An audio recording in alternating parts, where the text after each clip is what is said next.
Good morning. This is Rich Nass, Executive Vice President with Open Systems Media, and I'm here for this week's installment of 5 Minutes With.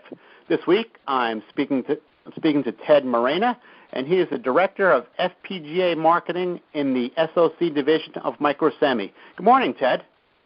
Good morning, Rich. How are you today? I'm doing just fine. Thank you for asking. Okay, so one of the topics that's starting to have some light shed on it is this whole RISC V thing.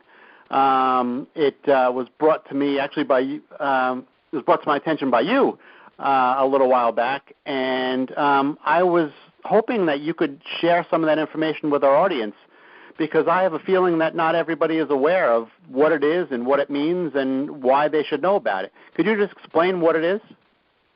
Yeah, I'd be happy to, Rich.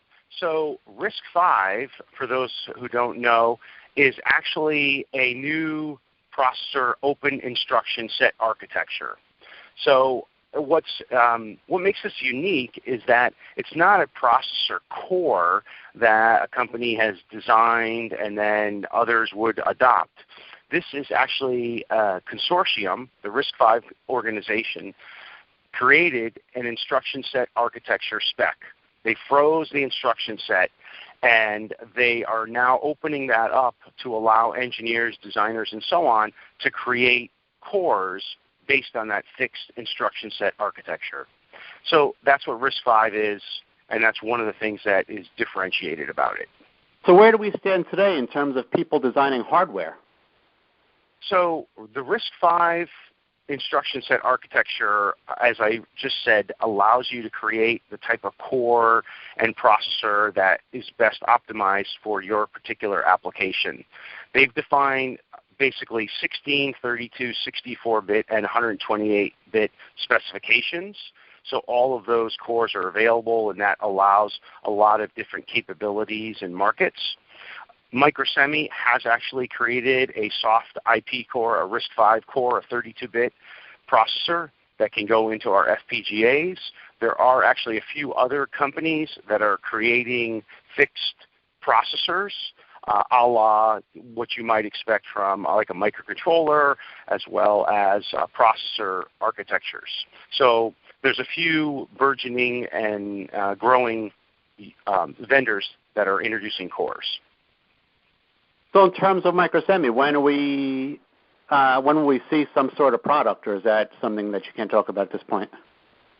So as I was just saying, the RISC V core that we have today is a 32-bit soft core that we've put into the device.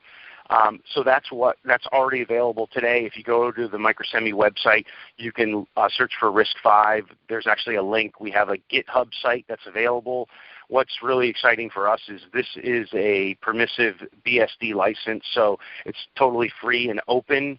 And one of the advantages of a core like this is it's completely portable, meaning that someone can start a design in our technology, and then if they have a design that would grow in volume significantly, where they want to move it out of an FPGA to an ASIC, you can actually do that with this processor core. So I know you wouldn't say this, but I'll say it. Is the potential there for it to be, I won't say an ARM killer, but a very strong competitor to what ARM is doing? Well, that's a great question, and I think that there is a very wide range of opinion in terms of what type of threat this poses to a complex instruction set architecture or even an ARM type of architecture. So there are certainly those who think it could be a strong competitor, and there are others who think it will be a smaller player. I think that we see this as having promise, but what exactly the crystal ball determines, can't say for sure. Well, you're this week's guest, so what's your opinion? Well, I think for myself, there are several areas that are of value for this core. So the one that I previously mentioned is the portability and the royalty-free costs of the core. So we've had some early engagements where customers have utilized the processor, put it into our FPGAs, and are introducing and shipping a product. If these products grow in volume and succeed beyond the regular volumes for an FPGA, that customer now has the capability to move it. So applications like prosumer type of products, that's a great area where we think this fits. What I also see early adopters are that this RISC V core tends to be a really good fit for imaging and video applications. So there's several IP providers and other tool chain vendors that are leveraging the core for those types of markets.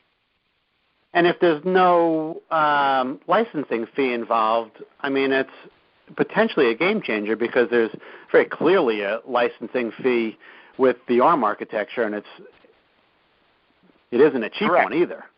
No, it's certainly 6-7 figures and above, not to mention the expense of negotiation and lawyer fees. So the lower cost royalty is definitely a benefit, but there are certainly other benefits too. Okay, very good. Where can somebody go to get more information on the technology? So RISC5.org, and that's spelled RISCV.org, is the actual website for the RISC V organization. On Microsemi.com, you can search for RISC V, and then that would have links to the documentation as well as the GitHub site that has our IP core and tool chain to support this. Awesome. Well, thank you very much. I appreciate it, and now people are informed. At least they have no excuse to say that they're not informed. Well, I really appreciate you giving me the opportunity to give everybody an overview and education on RISC V. Thank you. Very, very good. That was Ted Marena. He is the Director of FPGA Marketing in the SoC division of Microsemi. And I'm Rich Nass with Embedded Computing Design. Have a great day, Ted. Thank you. You too. Bye-bye.